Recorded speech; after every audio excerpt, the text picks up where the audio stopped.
morning, ohayo minasan. Friday to guys, April 10 at mamayang hapon uuwi na rin ako.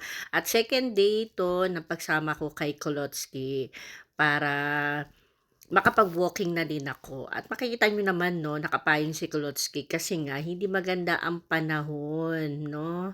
Dahil cloudy at medyo may ambon-ambon siya. At ito nga, at sasama ulit ako para naman ma-enjoy ko naman ang pagsama-sama kay Kolotsky habang andito ako. Anyways, ito nga, magkasabay uli sila nung sa kalugar namin sa first home. Ayan. Ito guys, hindi lang ang ulan. Naglalakad pa din sila kahit cloudy. And then kanina, may mga kasama na sila, kaya lang naghiwalay sila, no? Naging 3 na lang uli sila diyan.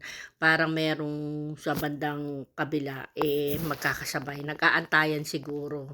So ito sila lang magkakasabay. Makita natin pagdidisiplina sa mga bata, no?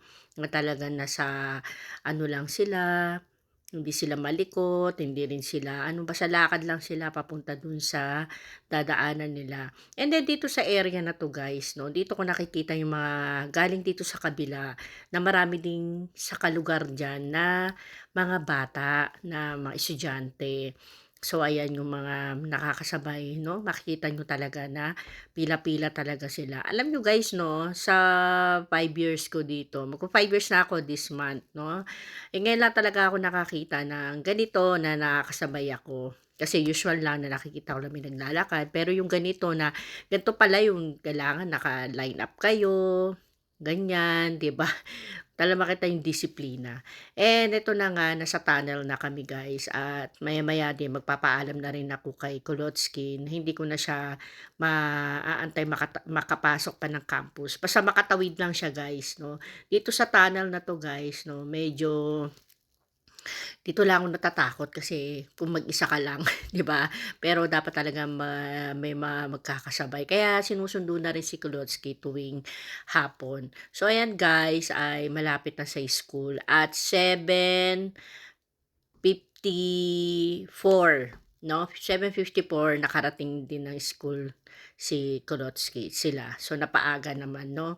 Kaya hindi na rin naman ako nagtagal, basta makatawid lang siya guys, no? Ayan, hanggang makatawid lang siya guys, umuwi na rin ako.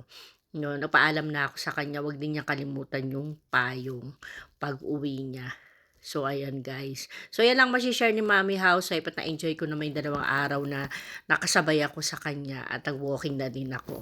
Thank you guys at ganito ang buhay Japan.